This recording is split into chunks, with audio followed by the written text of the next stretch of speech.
I think it's a really special collective work. Holding that many people's life stories is a significant responsibility. My work is titled To Hold the Line of Warra. Warra means fire in my grandmother's maternal dialect, Kadich.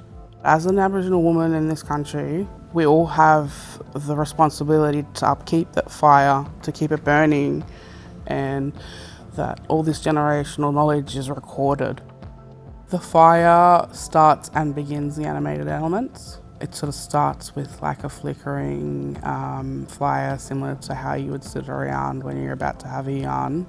But you know, throughout it sort of intensifies.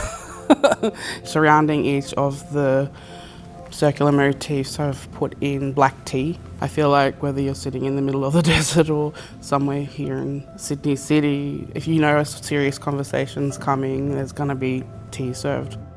I hosted 7 clay workshops with 7 groups of women between Sydney City and Central Australia. One of the key sort of themes that we talked about collectively throughout all of the workshops was rematriation. It's a spiritual process and it's about the physical gathering and return of the culture. You know, we tried to create a really safe space where clay had become the physical representation of their stories. And you know, there were a lot of references to black deaths in custody. Some of them had been in custody for a really long time themselves. Some of them were direct descendants of the stolen generations.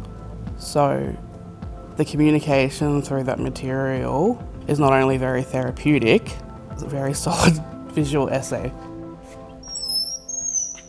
One of the ladies that I interviewed was Annie Ali Golding, who is a matriarch of the block, Redfern.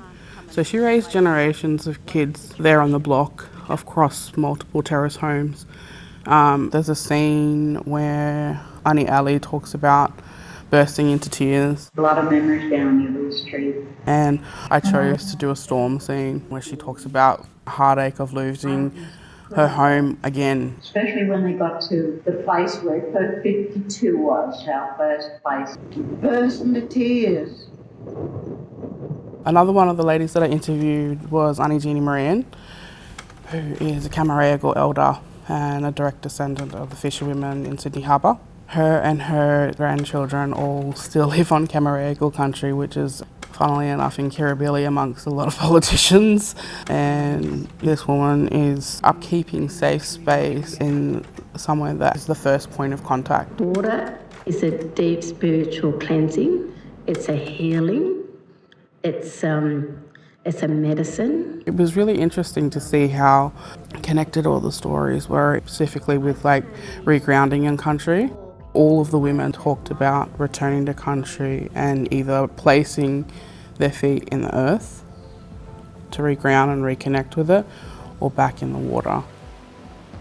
When people walk around the corner and see it, I want them to be able to feel the energy of all those different personalities and stories and get the rush of divine feminine energy, yeah.